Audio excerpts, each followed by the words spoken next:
Tess, Gerritsen, Kaltherzen, Roman, Duschwan, Christian Lutz, Blanc Valais. Für Jacob, meinen Mann und besten Freund. Danksegung.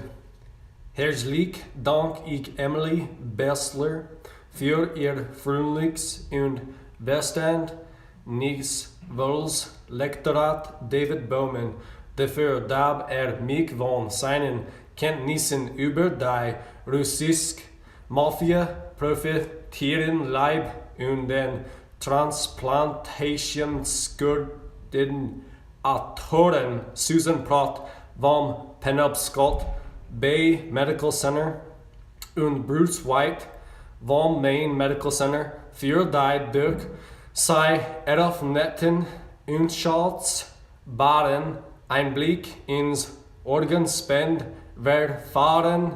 Ebenso gilt mein Dank Patty Kahn für ihr Hilfe bei der Benutzung des Computers der medizinischen Bibliothek.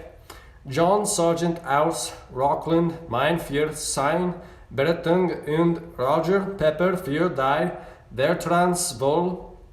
Überlassung von Untersuchungsmaterial. Nicht zu vergessen mein ganz besonderer Dank an Meg Rulli und Don Cleary von der John Rosen Agency. Sie haben dieses Buch überhaupt erst möglich gemacht.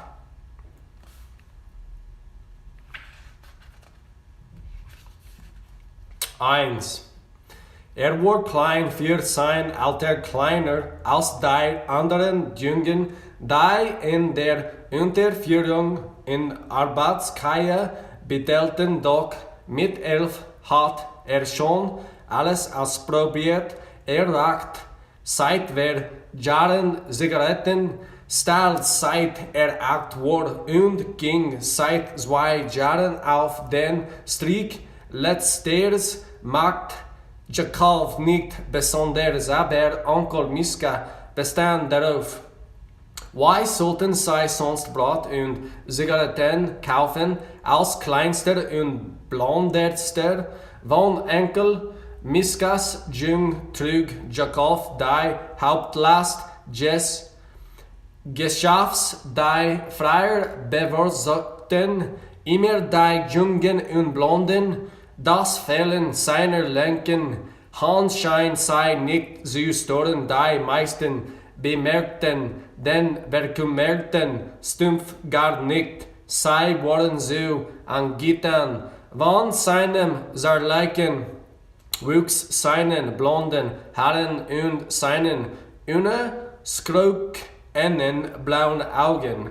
Jakob sehnt sich danach, so alt für dieses Geschäft zu werden und sich seinen Lebensunterhalt durch Taschendiebstahl zu verdienen, wie die anderen Jungen. Jeden Morgen, wenn er in Onkel Miskas Wohnung aufwacht und jeden Abend vor dem Einschlafen packt er mit seiner gesunden Hand das Kopfteil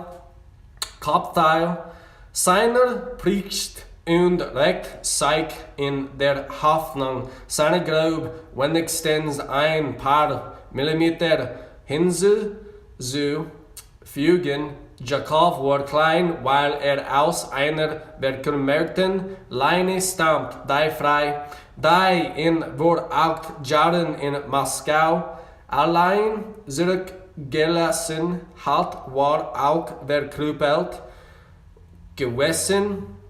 Jakob konnte sich kaum an die Frau erinnern, genauso wenig wie an etwas anderes von seinem Leben in der Stadt erlebt, was Onkel Miska ihm erzählt hat und glaubt, davon höchstens die Hälfte. Für das Zeitalter von 11 Jahren war Jakob nicht nur kleinwüchsig, sondern auch ungewöhnlich hell. Deshalb betrachtet täckt den Mann und die Frau, die mit Onkel.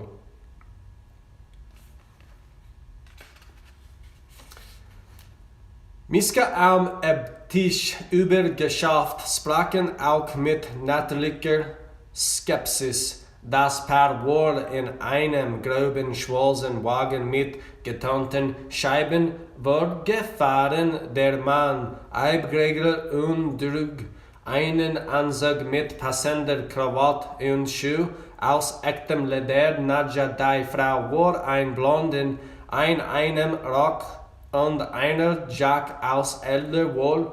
Sie trug einen Hartschal und Kalfert. Nadja war kein Russin, das war allen weir Jungen in der Wohnung sofort klar, weil leicht Amerikanern oder Engländern, sie sprach feiben Russisch, aber mit einem Akzent. Während die beiden Männer bei einer Flasche Wodka das geschäftlich beretteten, wandert der Blick der Frau durch die Weinzeig-Wohnung. Sie registrierte die an die Wand gerückten alten Fellbetten, die Haufen dreckiger Laken und die wir in ängstlichem Schweigen süßer Menge galten. Jungen Nadja hat hellgrau Augen, schon Augen und sie musterte die Hungen nacheinander sitzt, betrachtete sie Jotter, der mit 15, der älteste war dann den 13-jährigen Stepan und den 10-jährigen Alexei und zuletzt sah sie Jakov an. Jakov war es gewohnt, von Erwachsenen auf dies ausgemustert zu werden und erwidert ihren Blick ruhig. Ungewohnt war es so rasch übergangen zu werden. Normalerweise ignorierten die Erwachsenen die älteren Jungen, aber diesmal war es der Hager Pick Elijah Jotter, der die Aufmerksamkeit der Frau auf sich zog. Seid uns das richtig, Michail Asajewitsch, sagt Nadja zu Misk. Dies Kinder haben keine Zukunft. Wir bieten ihnen ein Allige Gelegenheit, sei lächelt der Jungen zu. Stepan, der dem Kopf grinst zurück wie ein verliebter Idiot. Sie wissen, dass sie kein Englisch sprechen, sagt Onkel Miska. Nur das ein oder andere Wort Kinder schnappen, so was schnell auf Praktisch Muhelos. Sie werden seit Brachen zum Lernen, die Sprache, das Essen. Unser Agent erkennt die Anpassungsproblem und Bedürfnis der Jungen. Wir arbeiten mit zahlreichen russischen Kindern. Wissen wir dies für ein Weil werden sie ein Spezialschule besuchen, um die notwendige Zeit zur Umstellung zu erhalten, und wenn sie es nicht schaffen, Nadja suggeriert, hin und wieder gibt es Ausnahmen, Kinder mit emotionalen Problemen, ihr Blick wandert über die Jungen, gibt es einen, der einen besonders Sorgen macht. Jakov wuppt, da derjenige mit den Problemen war, von denen sie sprachen. Derjenige, der selten lacht und nahe wohnt, derjenige, den Onkel Miska sein kleines Steinmannchen nannt. Jakov wuppt nicht, warum nahe weint.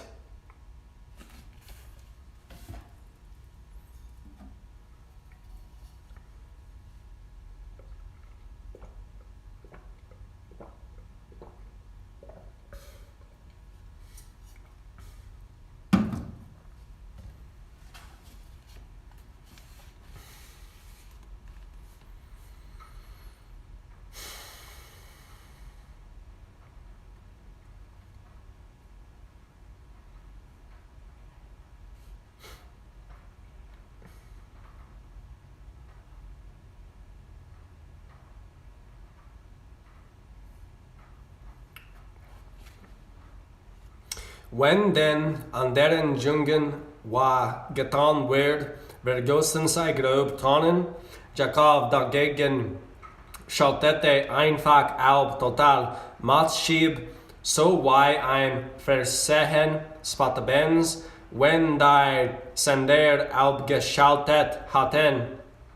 Kein Programm, kein Bilder, nur dieses beruhigend Weib flimmern, sei sind all gut, Jungen versichert, Onkel Miska Prachtbürschchen, Jakob musterte die drei anderen Jungen, Joter hat ein Wurste Hände, Stirn und leicht vorgebeugt, Schultern wie ein Gorilla, Stepan hat komisch, Ohren klein und faltig, das Schwiechen, ein Hirn von der grob, einer Walnug, Alexei Lust am Daumen, und ich dachte Jakob und betrachtet den Stumpf seines Unterarms, halbblau ein Hand, warum neinen sei uns Prachtkerle, doch genau das war es, was Onkel Miska nicht aufhört,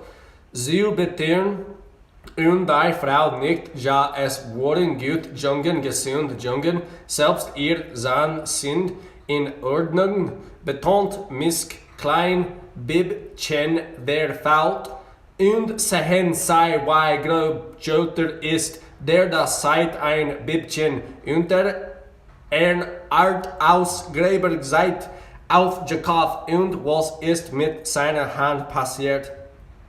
Wurde schon so geboren, die Strahlung, ansonsten ist vollkommen intakt im Feld.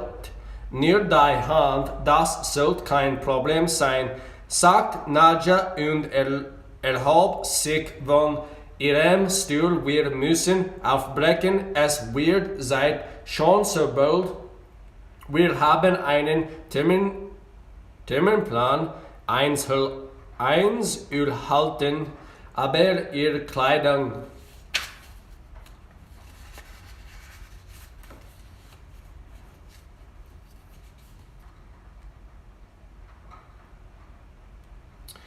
die Agenten wird sein nu einkleiden und besser möb denn alles so schnell gehen, haben wir keine Zeit, uns wollen einer zu verabschieden, ein anflogen.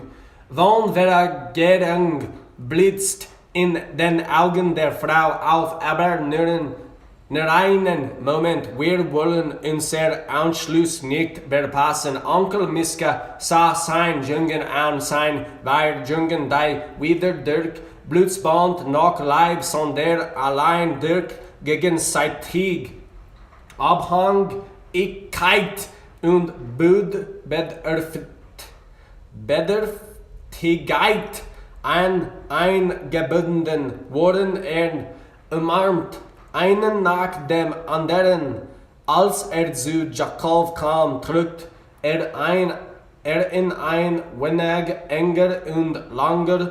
Onkel Miska roch nach Seibeln und Zigaretten. Es wurden vertraut Gerüche. Doch Jakob zog sich instinktiv zurück.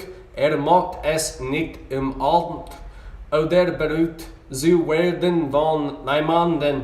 Denk immer an deinen Onkel, flüsterte Miska, wenn du reich bist in Amerika, denk daran, wie ich mich dich gekümmert habe. Ich will nicht nach Amerika, sagt Jakob, es ist das Beste so für euch alle. Ich will bei dir bleiben, Onkel, ich will hier bleiben. Du musst fahren, warum? Weil ich es so entscheiden habe. Onkel Miska packt sein Schulter und schüttelte sei kräftig. Ich habe entschieden. Jakob sah zu den anderen Jungen hinüber, die sich gegenseitig angrinsten, und dachte sei sind glücklich darüber, warum bin ich der Einzige, der Zweifel hat? Die Frau nahm Jakob bei der Hand, ich bring sei zum Wagen, Gregor kann noch eben den Papierkram erledigen. Onkel Leif Jakob aber Misk hat sich bereits abgewankt und staut aus dem Fenster. Nadja führt die Jungen in den Flur und die Treppe hinunter. Sie müpften 3 Stockwerk herabsteigen. Das Trampeln der Früh und der Lärm der Jungen hallt in dem leeren Treppenhaus weiter. Sie wurden schon ein ob als Alexei auf einmal stehen bleibt, wartet ich halb Schuschu vergessen, reif und begann weiter nach oben zu laufen.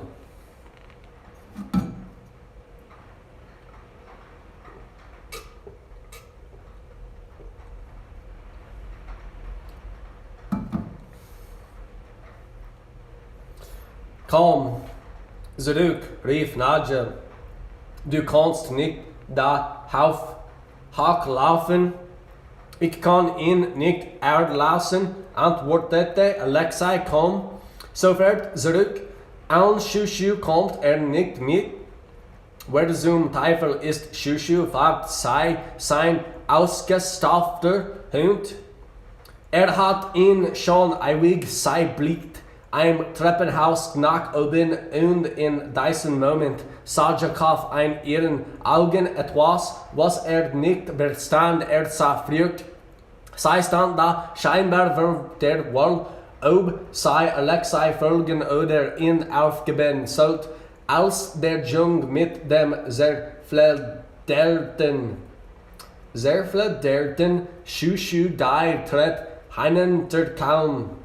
Scheint die Frau vor, leicht daran, gegen das Geländer zu sinken. Ich hab ein Reif Alexei mit dem ausgestopften Tier im Arm. Jetzt aber los, sagt die Frau und schiebt sie hinaus, die wir Jungen drängelten sich auf den Rücksitz des Wagens. Es wurde sehr eng und Jakob mögt halb auf George's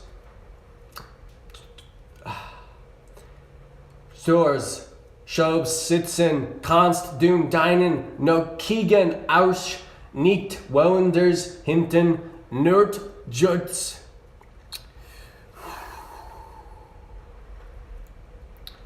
Jurter. Wohin denn in dein Gesicht?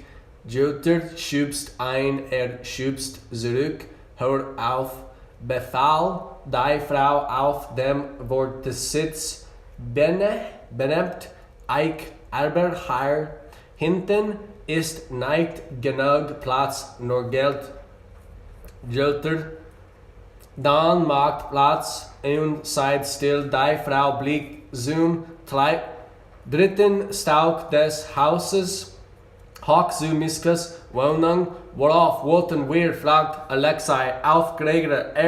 Unterschreibt die Papier. Wie lang dauert das noch? Die Frau lehnt sich zurück und starrt geradeaus. Nicht lang. Das Wort nach. Dacht Gregor aus Alexei die Wohnung zum zweiten Mal verleiht und die Tür hinter sich zuschlug, war der Kleinstinker auch nur einen Moment später gekommen. War die Hol los gewesen? Wie kam dies damals Nadja dazu, den Bengel noch einmal nach oben zu lassen? War von Anfang an dagegen gewesen, mit Nadja zu arbeiten, aber Ruben hat auf einer Frau bestanden. Einer Frau würden die Leute vertrauen?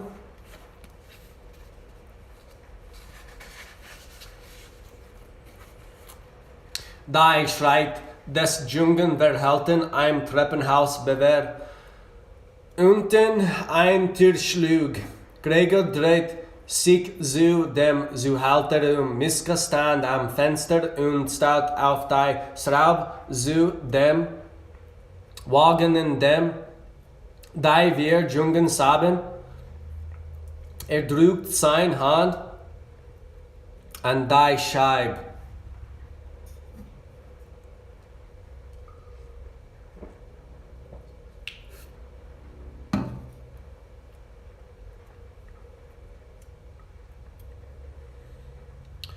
Die Finger werden zu einem Lebewohl gespreizt, als sich zu Gregor umdreht, standen tatsächlich Tränen in seinen Augen, aber sein ersten Wort galten dem Geld. Ist es in dem Koffer? Ja, der Gregor alles 20.000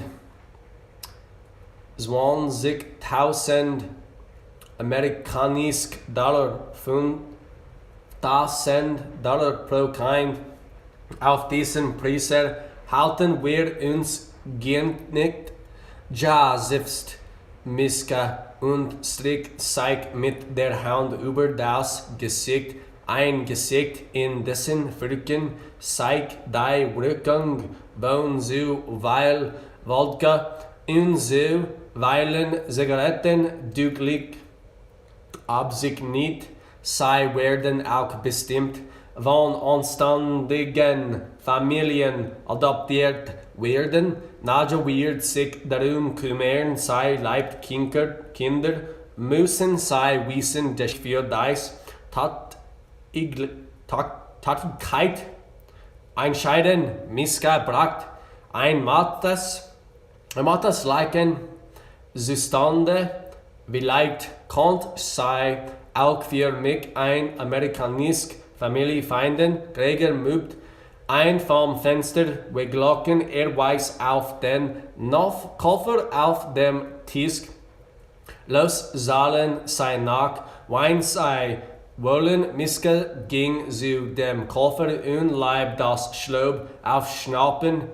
Enthält ordentlich gebündelt Stapel amerikanischer Banknoten, $20.000, genug für all den Wodka, den ein Mann braucht, sein Leiber zu ruinieren. Wie billig es heutzutage ist, die Seele eines Menschen zu kaufen, dachte Gregor auf den Schrauben des nun. Übrigens konnte man alles bekommen, ein Kist israelischer Orangen, ein amerikanisches Fernsehgerät des Vergnügen, eins weiblichen Körpers Gelegenheiten boten sich überall, wenn man sie zu ergreifen wübt. Miska stand da und starrte auf das Geld, sein Geld, doch es war kein triumphierender Blick, sondern einer des Ekels. Er stützt sich den Kopf gesenkt mit beiden Händen auf den Koffer. Gregor trat hinter ihn, hob den Lauf der schallgetrommten Automatik an Miskas schütteren Hinterkopf und friert Zweigugeln in das Gehirn des Manns. Blut und Grau Maus spritzten an die Wand. Misk stützt kopfüber zu Boden und rieb den Tisch mit sich. Der Koffer fiel auf den Teppich neben ihm. Gregor ergriff den Koffer, bevor die Blutloch ihn reicht ein den Kofferseiten kleibten Gewebfetzen. Der Mann ging ins Bad und wischte die Spritzer mit Klopapier ab, das er in der Toilette wegspült. Als er wieder in das Zimmer kam, in dem Miska lag, wo das Blut schon über den Boden in den Teppich gesickert.